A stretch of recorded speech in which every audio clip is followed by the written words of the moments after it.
Olá, ouvintes e leitores, sejam bem-vindos mais uma vez ao nosso diário de leitura do Ictus Podcast.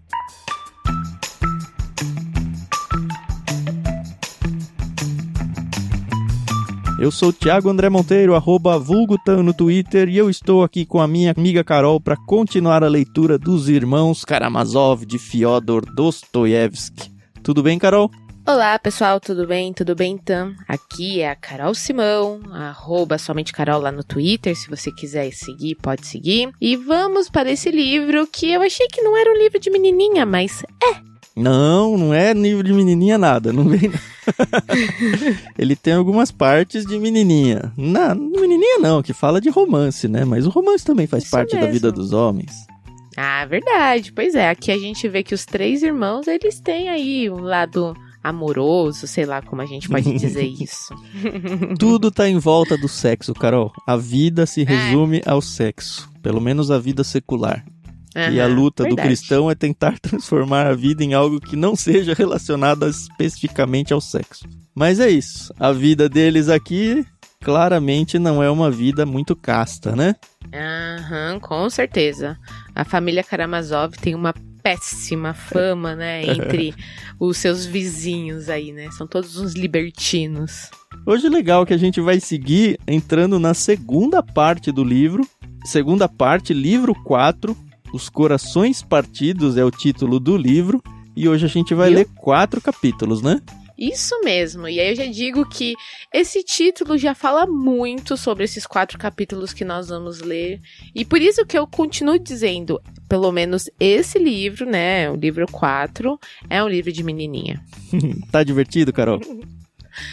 Tá bem legal, entendeu? Eu acho que o Eliot, ele meio que me irrita, mas por causa dessa passividade dele, a gente vai discutir isso um pouco mais pra frente, mas eu acredito que eu não agiria diferente estando na pele dele, entendeu? Eu acho que as ações dele ou as reações dele são muito do que ele vive no seu dia a dia. Então, é muito coerente com o perfil do personagem, né? Ele claramente é a ovelha branca da família do Karamazov aí. Ou pelo menos aparece, né? Vamos ver.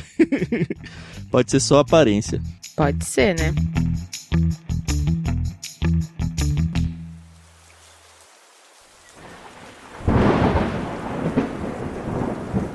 Vamos começar com o capítulo 1, o Padre Teraponte. Achei esse personagem, já vou dizer aqui as minhas primeiras impressões, sensacional. Que ele padre não tinha aparecido divertido. ainda, né?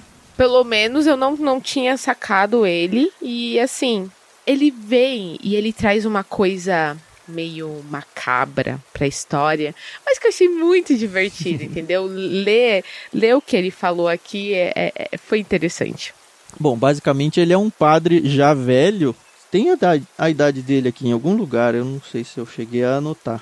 Mas enfim, ele é um padre já velho que mora lá no mosteiro.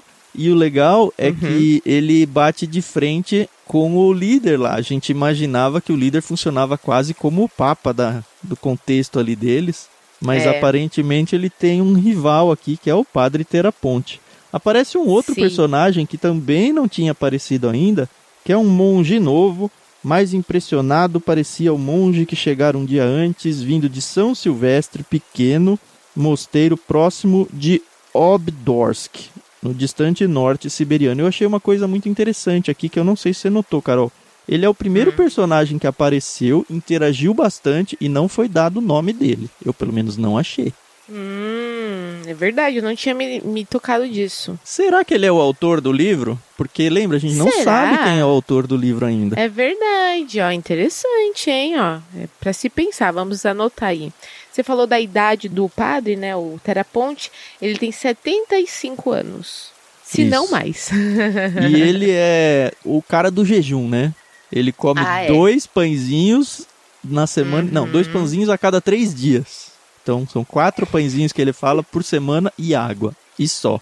E ele mora também numa cela, né? Estranho esse termo que eles usam aqui no livro, mas ele. Numa cela lá dentro do monastério, só que meio retirada. E ele tem praticamente voto de silêncio, né? Ele não fala quase com ninguém, parece que é uma pessoa super mal-humorada. Mais interessante que esse monge novo, ele vai lá conversar com ele.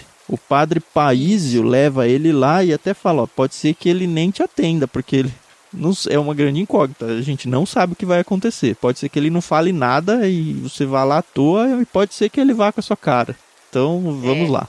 Exatamente. Então, antes de qualquer coisa, assim, eu acho interessante a gente falar que esse padre, ele tem meio que uma experiência extrasensorial. Eu acho que essa é a palavra que a gente pode usar. E, prestando muita atenção aqui nas falas, na página 192 dessa nossa edição, ele fala sobre cogumelos.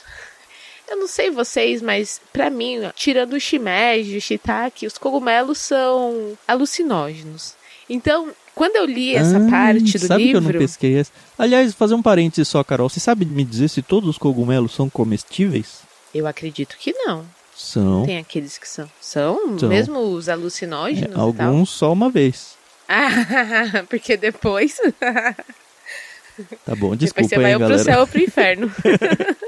Mas é isso, você falou dos cogumelos. Na real, quando eu li esse trecho, eu não saquei se ele estava falando que ele come cogumelos ou que ele estava acusando os outros padres lá do monastério que também comem cogumelos. Mas pelo que você falou aqui, é ele, né?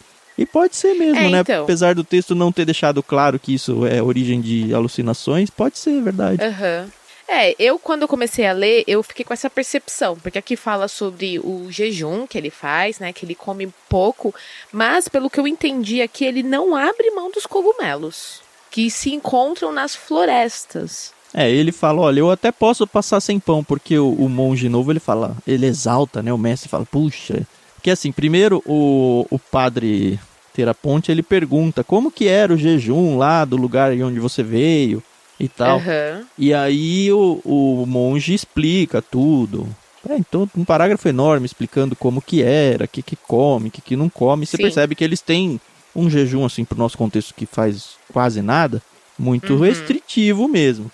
Só que aí ele termina esse relato dele e fala, não chegamos nem perto do que o senhor faz aqui. A sua abstinência é realmente maravilhosa, ele diz, né? E aí entra com o Teraponte falando realmente dos cogumelos. E fala, olha, eu poderia ficar vivendo só de cogumelos. Você fala que eu como 2 pães a 3 dias, que é pouco, mas eu poderia até ficar sem. E aí ele fala, mas eles, demorei pra sacar quem eram eles aqui, mas aí que eu percebi que ele tava no mesmo monastério e que ele era meio rival. Mas eles não podem passar sem pão, logo são ligados ao diabo. Eu falei, ô louco. Então. Aí já começa, que aí ele começa. Você viu o diabo entre eles? Porque esse monge esteve antes com Zósimo, né? No dia anterior. Zósimo é o mestre principal lá, o padre que tá quase morrendo lá. E aí o monge fala, entre eles quem, né? Aí o padre, né, o Teraponte começa, no ano passado eu fui à casa do abade em Pentecostes e nunca mais voltei. Naquele dia vi um diabo escondido no peito de um monge, debaixo do hábito. Só apareciam chifres. Outro monge tinha um diabo no bolso, a espiar, com os olhos brilhantes, pois eu os amedrontei. Um terceiro abrigava um demônio em suas entranhas impuras, e outro levava um demônio suspenso no pescoço, pendurado sem vê-lo. Aí eu falei, mano, esse padre tá muito fumado, entendeu? Pelo amor de Deus. Ele até matou um diabo lá, né? Então, ai, que horror. Isso aí já me deixa bem apavorada. Todo mundo sabe aqui que eu não sou fã desse tipo de literatura, mas na hora que eu tava lendo, eu já pensei em você na hora, Carol, certeza. Antes da gente seguir, eu só queria voltar um trechinho, Carol, porque o padre, no começo do capítulo aqui, ele apresenta uma teologia que pra mim é estranha. Lembrando que eu não sou católico, pode ser que isso seja comum pro meio católico, tá? Eu realmente não sei, ou se é só talvez o catolicismo ortodoxo, porque a gente tem que lembrar que eles estão no Oriente aqui, né? Lá verdade. Na Rússia. Mas ele começa a falar que os padres lá, os internos lá do monastério, eles têm que perceber que quanto mais tempo e mais reclusos eles estão, mais pecadores eles são. Mais parecido com as pessoas de fora eles são. E eu achei meio assim. Achei estranho isso. Ele vai dizendo, quer ver? Eu vou ler uns trechinhos aqui, tá? Tá bom. Amem o povo cristão. Aliás, isso aqui quem tá falando não é nem o Teraponte ainda. É porque o capítulo abre com um grupo lá com o Zósimo, conversando com a Leótia e tal. Então essa Sim. frase aqui é do Zósimo. Amem-se uns aos outros, meus padres, disse o mestre. Amem o povo cristão. Se viermos nos encerrar nestas cercas e muros, não somos mais santos do que os leigos. Ao contrário, todos os que se encontram aqui reconheceram pelo simples fato de sua presença serem piores do que os outros homens. E quanto mais retirado o religioso vive, mais deve ter consciência dessa verdade. De outra forma, não valeria a pena que ele viesse aqui. Quando ele compreende que não é apenas o pior do que todos os leigos, mas é culpado de tudo, e por todos os seres, que é responsável por todos os pecados individuais e coletivos, isso me deu um nó na cabeça, só então ele atinge o objetivo de nossa união. Pois saibam, meus padres, cada um de nós é certamente culpado nessa terra de tudo e em relação a todos, não apenas pelo pecado coletivo da humanidade, mas também cada um individualmente por todos os outros em toda a terra. Religiosos não são homens à parte, eles são a imagem do que deveriam ser todas as pessoas neste mundo. Isso me soou muito estranho, porque é como se eles apropriassem para si o fardo de Cristo aqui, porque é justamente o que Cristo veio fazer, né? Ele veio pegar os nossos pecados para ele. E aí ele diz que nós, como seguidores de Cristo, devemos fazer a mesma coisa. E assim, eu nunca vi isso dentro da nossa teologia evangélica e ortodoxa. Não sei o que você pensou ou passou batido. Olha, realmente eu não tinha pensado muito a fundo nisso. Eu acredito que esses tipos de religiosos, eles realmente levam uma vida, querem se parecer muito com Cristo no sentido de se abster do mundo, né? Essa é a verdade, né? Então você imagina, eles ficam muito tempo sozinhos, não, se abster, ok. A questão é eles se responsabilizarem pelos pecados do mundo. E eu estou mencionando isso não pelo que ele falou aqui, primeiro pela estranheza da teologia em si, mas principalmente porque eu não sei para onde essa história vai levar o Aliotia. E o Aliotia é seguidor desse mestre. Então talvez na cabeça dele, tudo que os irmãos, o pai, ou seja lá quem vier aparecer, façam, ele vai começar a se responsabilizar também por isso, por causa dessa teologia que ele segue aqui. Foi por isso que eu quis pontuar isso. E muito interessante, eu achei interessante você pontuar isso e vamos ver aonde vai dar, né? Sim, aí sim entra o Teraponte, é o novo monge aí, essa parte dos demônios que eu achei bem engraçada. Não sei se você ficou com medo. Achei engraçado. Não, assim, acho que já estou meio que vacinada aí de tudo que a gente tem lido. Mas se você for parar para pensar, não faz muito sentido a gente ver esse diálogo, né, entre esses dois padres, né, esse monge e o padre, porque por enquanto não faz ligação alguma com os nossos protagonistas, né? Não, eu acredito que o Zósimo vai morrer e talvez esse Teraponte assuma o monastério, não sei. Pode ser. Ele tem uma visão totalmente diferente de tudo. A gente já sabe que o Aliotia pelo menos está indicado que ele vai sair do monastério assim que o mestre dele falecer. E acredito que o monastério não andou aqui com a gente 200 páginas do livro para simplesmente sumir na história. É verdade. Bom, mas vamos continuar aí com esse diálogo. Então o padre Teraponte está falando aí que há 1 ano ele tinha visto esses demôniozinhos, matou um deles, e que de vez em quando o Espírito Santo desce nele, né? E o outro monge fica, mas como assim? Ele desce em forma de quê? E aí ele continua, na forma de um pássaro. De uma pomba, não é mesmo? E essa é o Santo Espírito. Mas eu estou falando do Espírito Santo, que é diferente. Ele pode descer na forma de outro pássaro, de uma andorinha ou de um pintacilgo, às vezes de um chapim. Você entendeu a diferença aí, não? Né? Então, porque tem o Espírito Santo, que eu acredito que seja da Trindade, né? Na terceira Deus, pessoa da Pai, Trindade. Isso. E aqui ele está falando do Santo Espírito, que é da Trindade. Aqui. O Santo Espírito para você é o que a gente chama de Espírito Santo, é isso? Nesse livro, sim. Tá bom. E aí? Ele fala do Espírito Santo. Acho que é por isso que o outro monge também fica confuso. Eu não entendi nada aqui, porque nunca tinha visto essa dicotomia entre Santo Espírito e Espírito Santo. O fato é que ele tem algum tipo de experiência extracorporal aí. Inclusive ele se compara ao Elias, né? Porque ele acha que ele não vai morrer, né? Ele acha que ele vai ser levado aos céus. E quando o monge novo questiona ele fala, mas você não sabe do Elias? Não, o Elias foi assim. Vamos ver se de repente aconteceu alguma coisa por aí, vai ser legal. Pois é. A gente vê, então, que esse diálogo ele não vai muito mais longe do que isso, né? Depois que ele se compara ao Elias, o monge lá, visitante. Tá bom, minha bênção, tchau. E volta pra cela dele. Uhum. Deve ter ficado muito, muito confuso, né? Com tudo isso. Ai, ai. E o capítulo 1 se encerra, então, com uma conversa. Aqui já tá de volta com o Aliotia. Com o Aliotia e o padre Zósimo, que ele fala, ó, seus parentes não estão esperando, meu filho. E aí o Aliotia lembra que ele falou, não, eu vou voltar a esperar o senhor morrer. Ele fala, não, vai, faz as visitas que você prometeu, porque eu não vou morrer antes de pronunciar-lhe as minhas supremas palavras aqui na Terra. Então ele meio que promete que as últimas palavras vão ser do Aliotia. Como se ele controlasse o momento da morte dele, né? Mas aparentemente controla, né? Pelo menos o Aliotia acreditou a ponto de sair e ir fazer as visitas que ele tinha prometido pro pai, pra Caterina e pra Lisa e tudo mais. Então, o Aliotia, ele parece se compromete com muita coisa e depois tem que se virar em 10 pra dar conta, entendeu? E deixa todo mundo assim. Triste ou não? Às vezes, né? Quando não sou eu que fico triste, esgotada, né? Mas tá bom. O Alexei, então, vai sair e aí o padre Paísio aparece, né? Que é o que tá meio que auxiliando o mestre ali.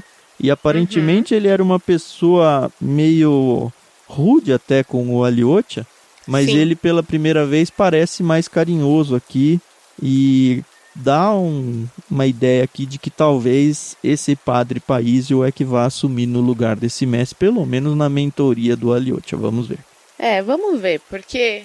O que acontece? Aqui, ao meu ponto de vista, o Aliotia ele tem um papel muito fundamental dentro do mosteiro, no sentido de que ele é um dos sei lá, ele não é padre, né? Ele é seminarista. Mas depois, quando eu vejo que o Zósimo trata ele com tanto carinho, com tanta afeição, eu fico pensando, será que ele quer que ele se torne o próximo sucessor?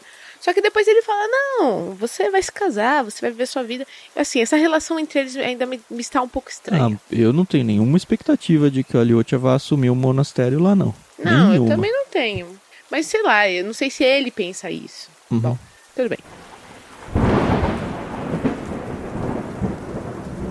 Capítulo 2 começa então com as visitas que o Aliotia tem que fazer. Ele começa indo até o pai dele. E assim, na minha cabeça eu pensei que o pai dele está todo aflito, esperando por ele, para poder conversar com ele. Até porque o pai dele tinha falado, vem aqui depois, vem sem o Ivan perto, não deixa ninguém perceber porque eu tenho um segredo para te contar.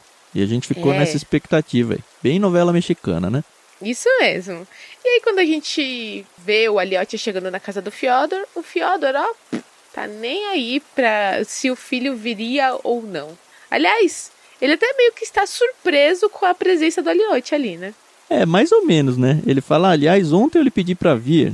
Tudo isso é tolice, você se incomoda em vão. Eu sabia que você viria. Então ele sabia, mas ele falou, falei por falar, né? Veio. Não gosto de gente assim, sabia? Que faz questão de você e quando você vai... Não faz questão. Bom, eles dão um jeito de ficar sozinhos lá. O Ivan saiu, o Smerdyakov saiu. E aí começa uma conversa. O pai tá tudo machucado ainda, né? Mas ele, de uma certa forma, tem a sua vaidade, porque ele não gosta de usar bandagens brancas, ele usa bandagens vermelhas, porque ele fala que combina mais com ele, né? Sim, sim. E aí, assim, olha, um trecho que pega muita gente aí, viu? Ele começa a falar... que ele coloca em xeque de novo a ideia de que, Deus talvez não exista, esse negócio de ter vida após a morte aí, não acredito. Ele até dá uma cutucada e fala pro Alexei que o Ivan, ele é meio falso com ele, porque pelas costas dele ele fica rindo do irmão, das crenças do irmão. A gente já sabia disso, né? Sim, Mas sim. Aí o Fyodor, ele diz o seguinte, deixa eu pegar aqui. Primeiro ele fala que ele pretende viver o máximo possível. Tome nota, ele fala, né?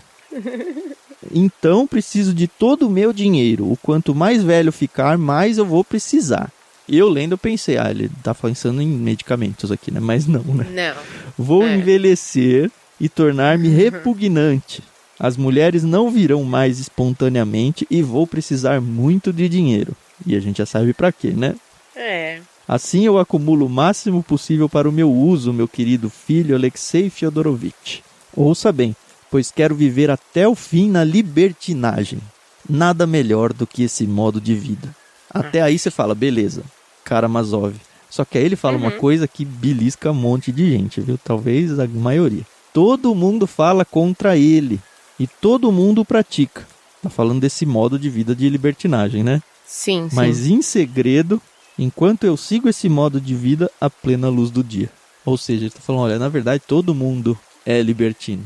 Só que as pessoas sabem que eticamente isso é mal visto pela sociedade, então as pessoas escondem. Eu simplesmente não escondo, mas vivo igual a todo mundo.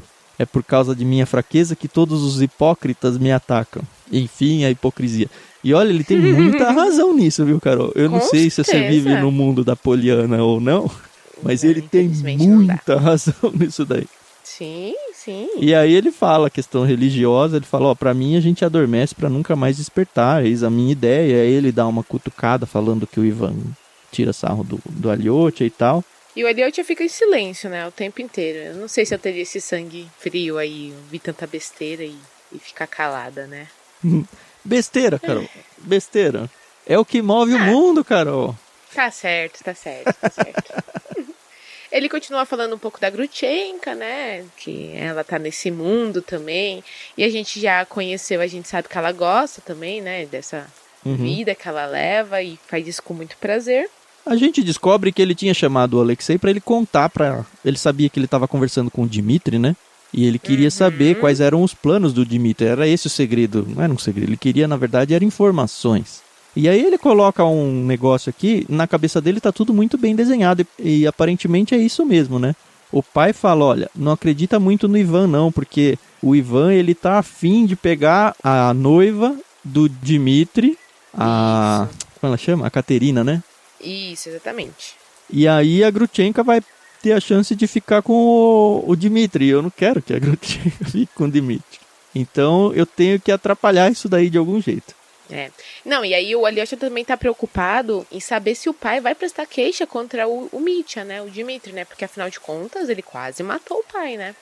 E aí o pai fala, não, eu não vou prestar queixa. Mas ele tá muito irritado, Carol, muito irritado.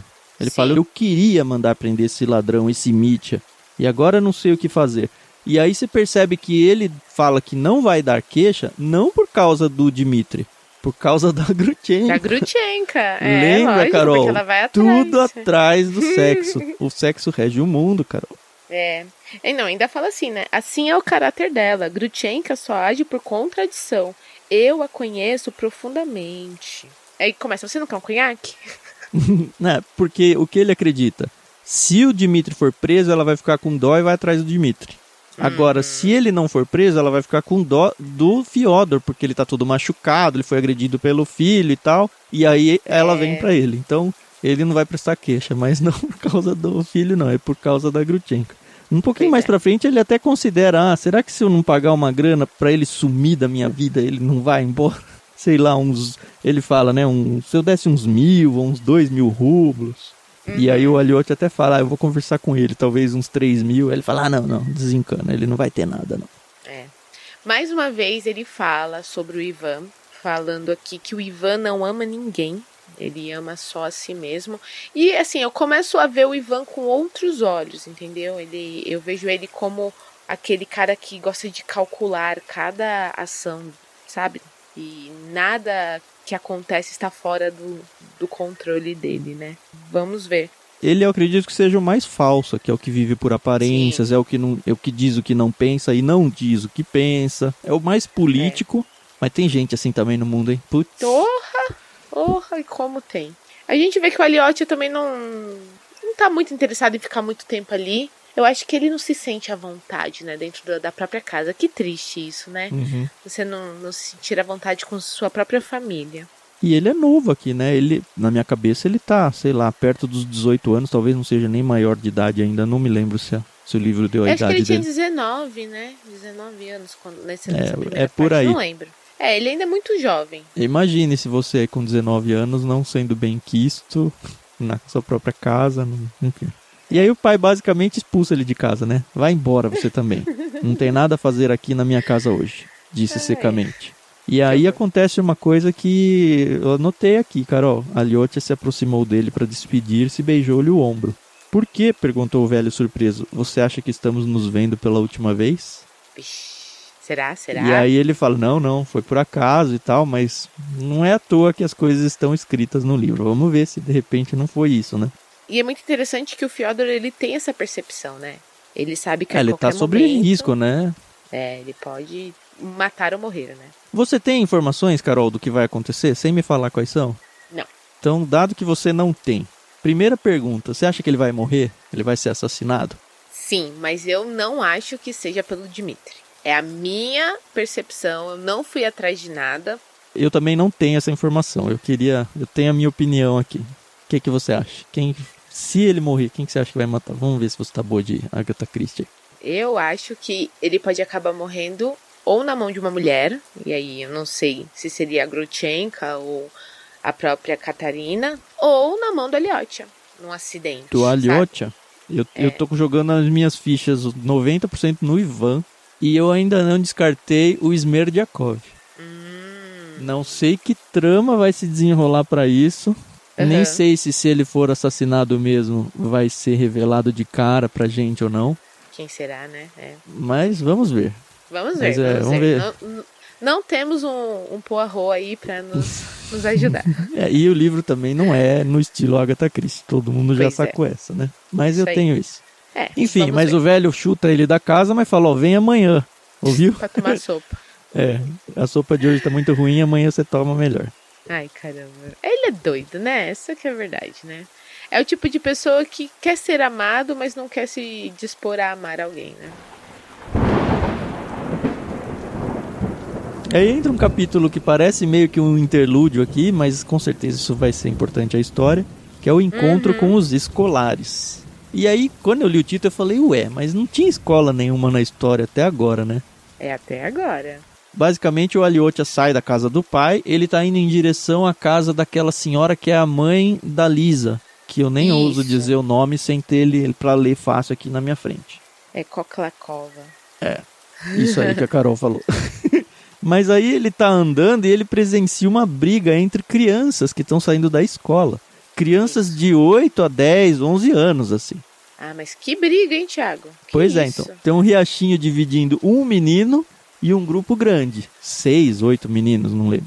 Isso. 6 escolares. Isso. E aí eles estão brigando de pedra, né? Jogando pedras um no outro com o riachinho no meio. E aí todo mundo com o bolso cheio de pedra. E o Aliotia tá meio que passando por ali. Ele vê que os 6 vão começar a atacar. Começar não, né? Já começaram a atacar o outro. Ele meio que vai lá. Ele não vem, não para com isso, né? Ele vem meio numa conversa meio... Pra ver se dá uma desanimada nos meninos. Mas os meninos não estão nem aí. Começam a jogar pedra no outro. Eles ainda falam assim... em cima dele, ele é um Karamazov. Vamos, vai. E assim, isso me faz pensar uma coisa. O Aliotia, ele vive numa bolha. Ele vive no monastério. Muito espécie. Mas o sentido é que ele sabe que ele é um Karamazov e que, infelizmente, a família dele tem uma má fama, mas ele não percebe que isso atinge ele. Até aqui, né? Porque a partir daqui, ele vai se lascar.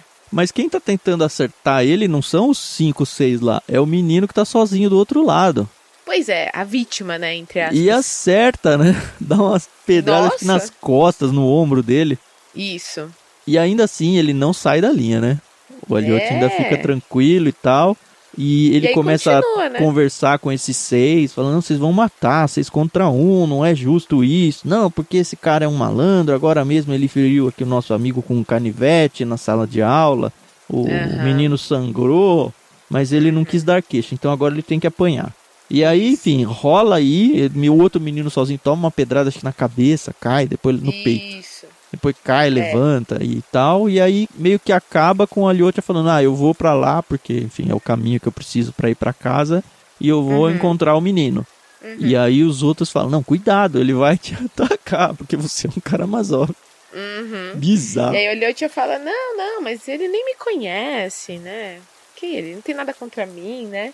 Aí o menino fala, me deixa em paz. E ele ainda fala aqui, parecia que ele tava esperando por alguma coisa, né? E o Aliotia, não, tá tudo bem. E aí ainda fala aqui, Aliotia se voltou de novo, visado no rosto. Teve tempo para se desviar, enquanto outra pedra atingia seu cotovelo. E aí ele fala, você não tem vergonha? Eu tô te ajudando aqui e você tá me atacando, para. E aí o menino esperava em silêncio e agressivo, convencido de que agora a Liotia responderia, porque eles estavam provocando, né, o Aliotia. Uhum. E aí, E aí o Aliotia não responde, vira de costas e o menino ataca pelas costas, né? Aí fala aqui, a criança selvagem saltou sobre a Liotia e antes que o jovem pudesse mover-se, agarrou-lhe a mão esquerda e mordeu-lhe um dedo cruelmente. A Liotia deu um grito de dor e tentou livrar-se. Eu lembrei do Sméagol e do... Ah, é verdade, do Hobbit lá, o Bilbo. Isso aí, o Frodo, né? Ah, o Frodo, é no Senhor dos Anéis, é verdade.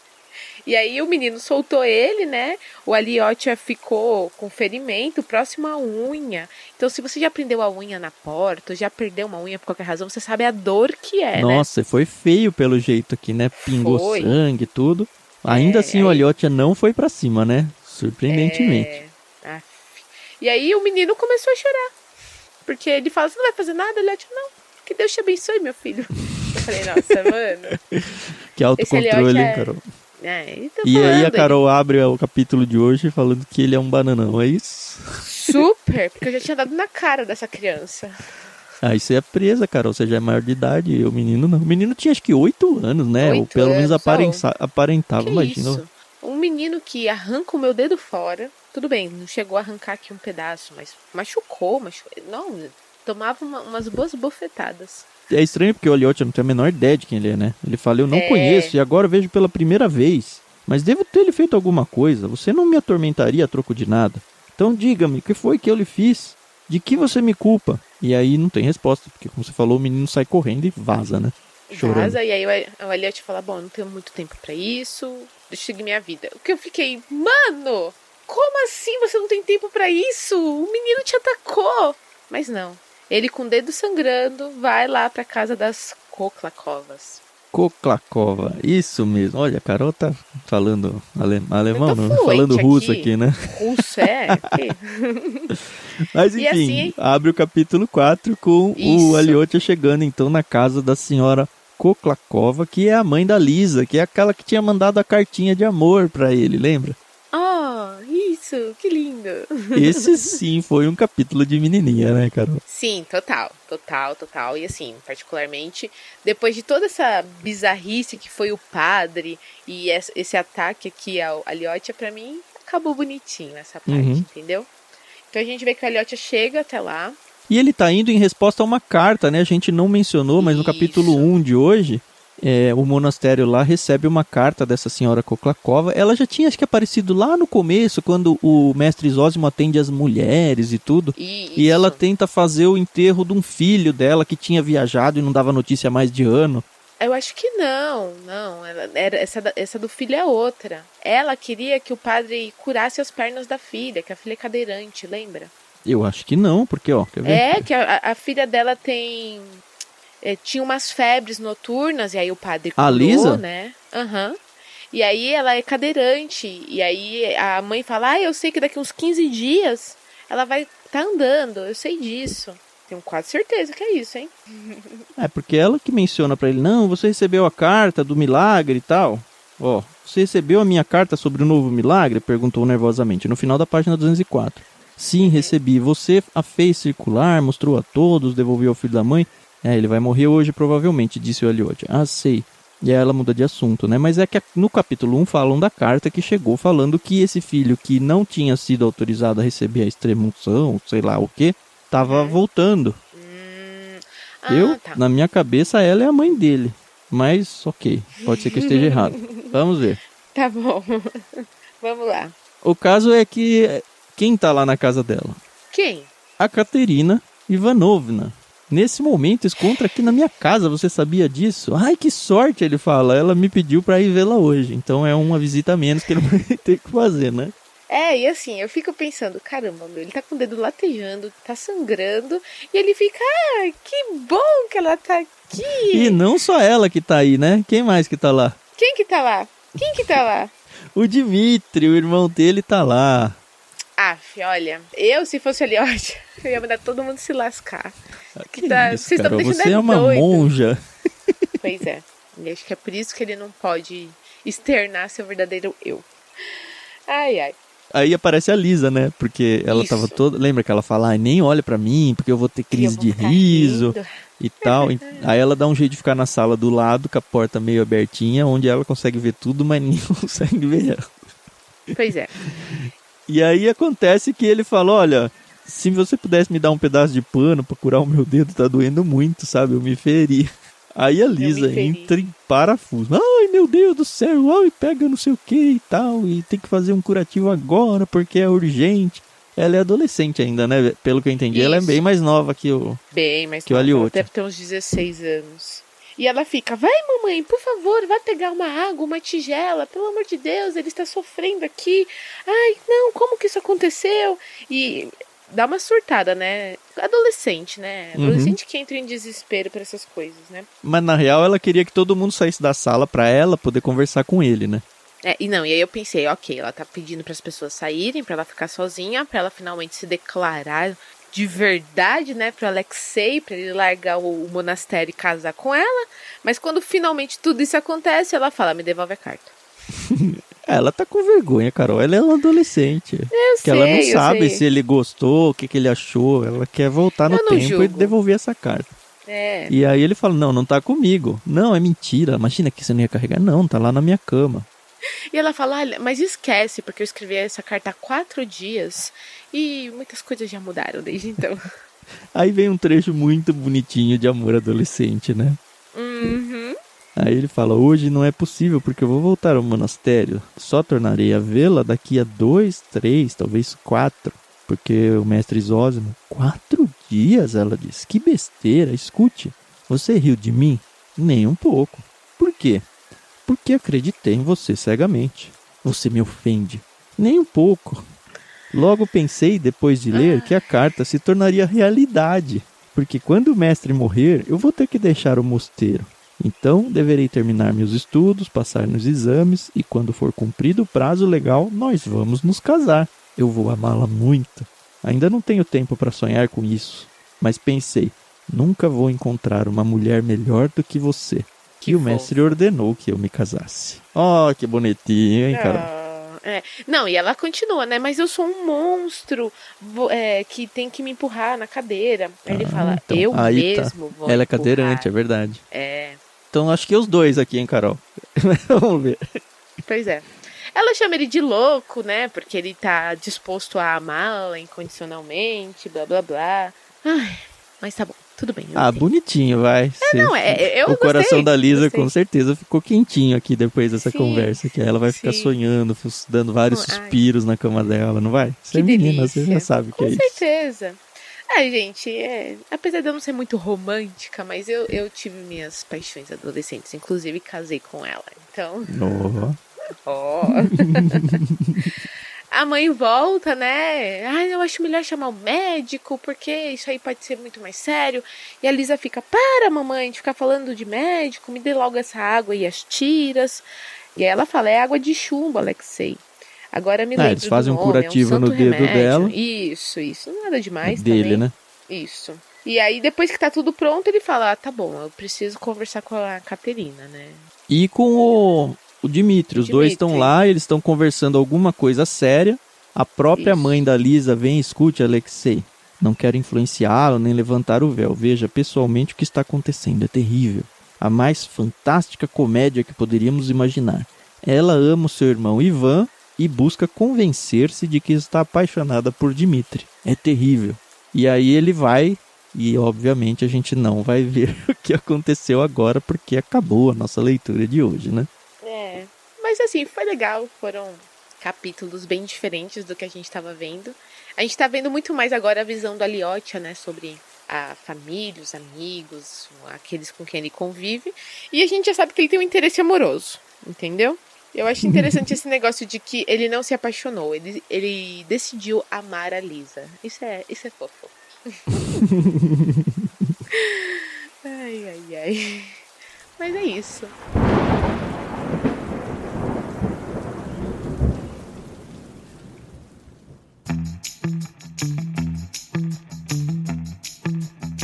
E a gente volta no próximo episódio, então, para falar sobre os capítulos 5 ao 7. É isso, né? Que tá na nossa agenda de leitura aqui.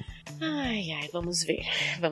Mas já estou torcendo aí, eu já tenho um casal aí pra torcer, que é o Alexei e a Lisa. Eu não sei fazer junções de nome, tá, pessoal? Então, é o Alexei e a Lisa.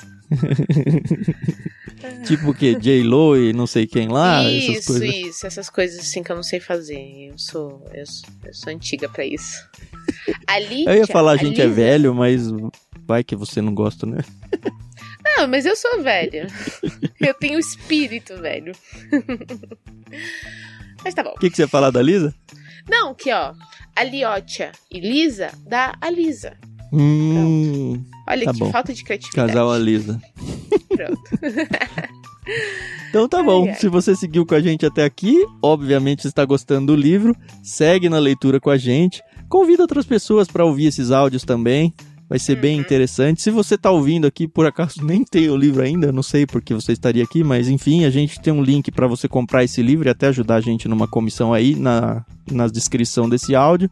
Fica à vontade, conheça todos os milhões de outros programas que a gente tem aí no Ictus Podcast, sempre acessando ictus.com.br. Lembrando que Ictus é I-C-H-T-H, então tem 2 Hs aí. I-C-H-T-H-U-S. E é isso, conheça o Clube Ictus, que vocês já ouviram falar 1000 vezes. E é isso, já falei muitos e é isso. Se você tem alguma sugestão, algumas pessoas vieram perguntar, a gente pode sugerir um livro para vocês fazerem diário de leitura? Todas as sugestões são bem-vindas, lembrando que a gente acaba não podendo acatar todas elas, né? Mas a que pudesse encaixar aqui dentro da nossa agenda, faremos com o maior prazer. Então, hashtag Ictus Podcast, marca a gente lá em qualquer rede social.